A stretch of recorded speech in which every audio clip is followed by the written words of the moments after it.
ఖమ్మం జిల్లా కారేపల్లి మండలంలో క్షుద్ర పూజల ఘటన కలకలం రేపింది. అనారోగ్యానికి గురైన వారిని టార్గెట్గా చేసుకుని వారి కుటుంబాల నుంచి లక్షలు దోచుకున్నాడు భూతవైద్యుడు. ఈ ఘటన జైత్రం తండాలో జరిగింది.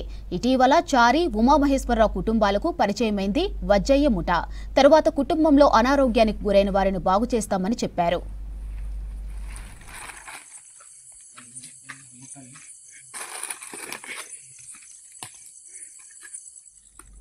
చారి, ఉమామహేశ్వరరావులను పిలిచి వారి ముందే నిమ్మకాయలు, రాళ్లను గాల్లోకి లేపి క్షుద్ర పూజలు చేస్తామని నమ్మించారు.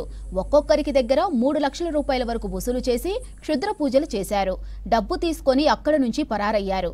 అయితే భూతవైద్యుడికి 3 లక్షల రూపాయలు కట్టినా ఇప్పటి వరకు తమ కుటుంబ సభ్యులకు ఆరోగ్యం బాగుపడలేదన్నారు బాధితులు.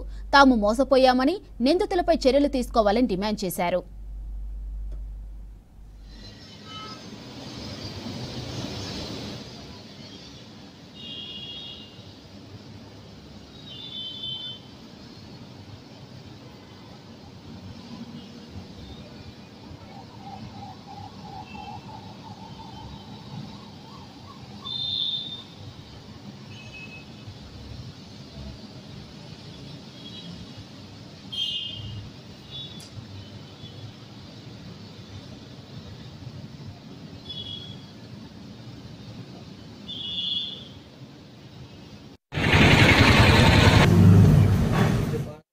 సంబంధించినంత వరకు రేలకాయలపల్లికి సంబంధించిన వజ్జయ్య అనే వ్యక్తి ద్వారా నేను మోసపోవడం జరిగింది. ఏ విధంగా మోసపోయానంటే, తను ఏదో ఆరోగ్యం బాగాలేని వాళ్ళకి బాగు చేస్తా అని చెప్పేసి నానా విధాలుగా నన్ను ప్రలోభాలు పెట్టి నా దగ్గర 2.5 నుంచి 3 లక్షల రూపాయలు తీసుకోవడం జరిగింది.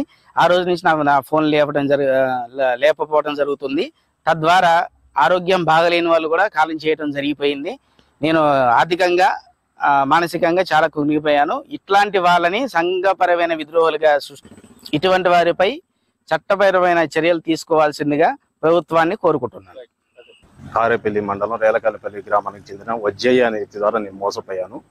నాకు ఒంట్లో బాగాలేక అతని దగ్గర అతను సంప్రదిస్తే అతను మా గారడీలు చేసి నిమ్మకాయలు గాల్లో లేపటం, రాళ్ళు గాల్లో లేపటం చేసి నన్ను మాటలతో ప్రలోభ పెట్టి నా దగ్గర నుంచి 3 లక్షల రూపాయలు తీసుకొని మరుసటి రోజు నుంచి నా ఫోన్ ఎత్తట్లేదు.